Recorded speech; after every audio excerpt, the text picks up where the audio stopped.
She was the largest ship ever built, and yet her maiden voyage would be her last. How exactly did the Titanic sink? And did it sink at all?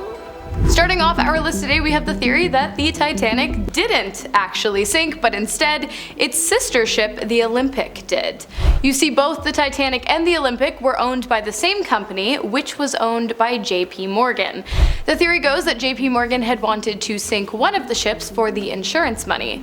Of course, being newer, the Titanic would rake in a lot more than the outdated Olympic, who had already been in a previous accident. But JP Morgan didn't want to sink his brand new boat he had just had other people spend so much time building. And so he did what any twisted businessman would do. He switched the two out. He sent the Olympic, which was unfit for the voyage, out to sea disguised as the Titanic. This claim has actually been backed by photographs of the wreck, in which the outline of the windows matches those of the Olympic, not the Titanic.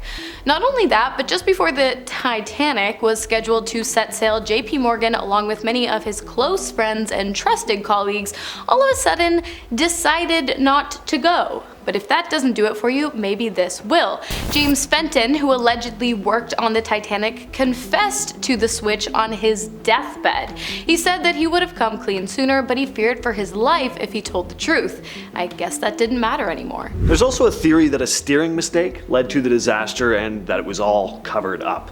Louise Patton, granddaughter of 2nd Officer Charles Lightroller, revealed a family secret in 2010. She said that a steering mistake may have played a role in the Titanic's sinking. Now, according to her, when the iceberg was spotted, First Officer William Murdoch instructed Quartermaster Robert Hitchens to turn the ship hard to starboard. Apparently, Hitchens panicked though and turned the wheel the wrong way, causing a delay before the mistake was corrected. This delay could have cost crucial minutes in avoiding the iceberg. Charles Lightroller supposedly learned about the error during a final meeting between officers before the ship sank, and his granddaughter, Louise Patton, stated that Lightroller kept this information to himself during the inquiry because he was told that revealing this big mistake would bankrupt the company and cost everyone their jobs. Okay, so I talked about how JP Morgan all of a sudden decided to opt out of hopping onto the Titanic's maiden voyage. Well, you know who didn't opt out? JP Morgan's business rivals Jacob Astor, Isidor Straus, and Benjamin Guggenheim. That's a fun name. If you haven't already guessed where I'm going with this, I'm saying JP Morgan orchestrated the sinking of the Titanic in order to take out his business rivals. Or he sunk the Olympic to take out his business rivals and get a significant amount of insurance money on an old piece of junk all in one go. Apparently, prior to the Titanic leaving the docks of Southampton in England, JP Morgan had gotten into a dispute with the three men over a banking venture. Morgan had wanted to create a US Federal Reserve Bank. Jacob, Isidor, and Benjamin opposed. They died, and a year later, under JP Morgan's influence, the bank opened. Coincidence or cold-blooded killer? Maybe the Titanic just wasn't as great a ship as it was made out to be. An unsinkable ship that sinks on its maiden voyage? It's pretty sad stuff. Sounds like there may have been some structural weaknesses involved. There were a few things that might have made it more vulnerable to sinking. One biggie was the way it was built. The Titanic was supposed to be super strong, but it had this design flaw where it wasn't divided up properly inside. Normally ships have watertight compartments to keep water from spreading if there is a leak, but the Titanic's compartments weren't sealed off all the way to the top, so when it hit the iceberg, water sloshed all over the top and flooded into areas that it shouldn't have. Another issue was the quality of the materials. Some folks say the steel used to build the Titanic wasn't as good as it could have been.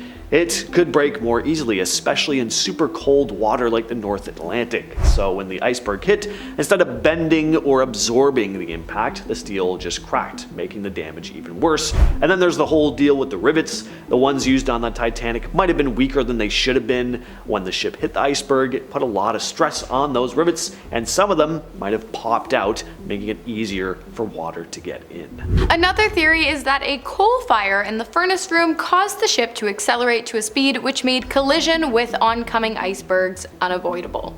The theory goes that a pile of sordid coal begins slowly burning with no smoke or flame, but burning nonetheless on the floor of the furnace room, and so to avoid a fire breaking out aboard the ship, the coals were placed into the furnace. What at first seems like a great idea soon turned into disaster. As the extra coals burned, they caused excess steam to form, which in turn caused the ship's speed to increase uncontrollably as the vessel raced forward directly into an iceberg-infested body of water.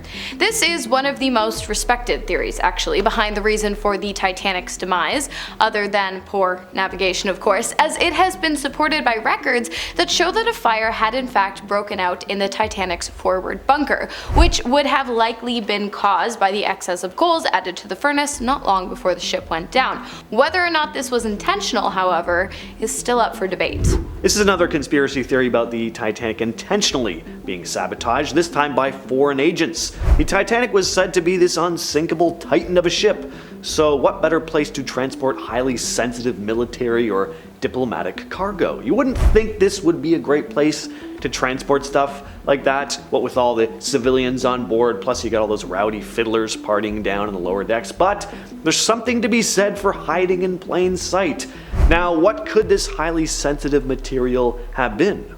Well, who knows? Point is, maybe someone caught wind of what was on there, and the Titanic was intentionally sunk by foreign agents or intelligence agencies trying to obtain or destroy these classified materials. As for how the Titanic sank, there are all kinds of ways it could have been sabotaged. Maybe someone on the crew was even involved, crashing into that big old iceberg on purpose. Sounds far-fetched, but I'm just relaying some of the wild, crazy stuff that's been said online. Also, buckle up, because it just gets nuttier from here on out. That it does, because next up we have the theory that the ship was cursed by a mummy who wanted revenge on those who had disturbed its burial and stolen its things, some of which just so happened to be aboard the Titanic when it sank. William Stead, who had boarded the vessel alongside Margaret Brown, who had been transporting some of the artifacts, had spoken about the mummy's curse many times in the years leading up to the wreck. He said that its presence had caused many mysterious disasters and much destruction in London, where the mummy was being kept, claiming that the mummy and its items had been cursed. Whether the ship went down due to an iceberg accident, a fire, or a planned insurance scam, I'm sure the presence of cursed artifacts certainly didn't help the situation. Alright, I'm doing it. I'm actually going here. I'm throwing time travel into the mix. Now, I'm not making this up. This is a conspiracy theory that really does exist. It's actually a pretty fun theory as well, so hear me out. The idea here is that the Titanic was intentionally sabotaged by time travelers from the future. In some other timeline, history went very differently. The Titanic made it to New York City, and stepping off the boat was a passenger who would change the course of history completely, for the worst. As for what happened, the possibilities are really endless. Maybe this person became an evil dictator, maybe they invented something that brought humanity to the edge of extinction, who the hell knows. But time travelers from this awful future decided to pull a Terminator and go back through time to prevent this individual from arriving in the Big Apple in the first place by sinking the Titanic, thus altering the timeline and preventing a very dark future, sacrificing 1,500 or so people in order to save who knows how many. Very outlandish, but great idea for a movie. It's very Star Trek-y. Next up, iceberg? No. German torpedo? Maybe. Going off what James said about foreign agencies possibly targeting the Titanic. Some people actually believe that prior to World War II, German U-boats had been deployed around the waters of England in order to keep close watch on their British adversaries. It is possible that one of the boats dedicated to keeping tabs on the Brits accidentally, or perhaps purposefully, fired one of their weapons at the Titanic. Perhaps it wasn't an iceberg that caused damage to the ship's starboard hull, but instead a massive torpedo fired from the ship of foreign enemies. Survivors of the wreck did report a vessel lurking miles away from the ship until the early morning, and thought it odd that it never came to aid in rescue efforts. While this one is pretty far out there, when it comes to the Titanic, really anything is possible, including time travel apparently. And hell, maybe they were hired by JP Morgan. I mean, he did have extensive business dealings with the German government, so is it really that far-fetched? Probably. This next theory posits that the Titanic met its tragic end due to recklessness, all in the name of breaking a record. The Titanic was going pretty fast, about 21.5 knots, which was close to its top speed when it hit the iceberg. And some folks think that Captain Edward Smith was going that fast because the big boss of the company, J. Bruce Ismay, wanted to show off and beat the record for crossing the Atlantic Ocean. But the Titanic wasn't built to be a speed demon, it was built to be fancy and luxurious. But was this high speed a contributing factor in the ship's demise? Very possible. The impact may not have been as severe, and they may have been able to get out of the way faster. I feel like a really good sequel to time traveling Titanic would be Titanic 2 Speed Demon. Yeah, yeah, Need for Speed, yeah. Warner Bros. Oh, they should do a Titanic, like, Fast and Furious crossover. Yeah. That'd be wild. I mean, I wouldn't put it past. What are they on, like, number freaking 11? They're going to space now? Yeah. I've been your host, James. I'm falling. I've been your host, Hannah. We'll catch you the next one. I can't stand up.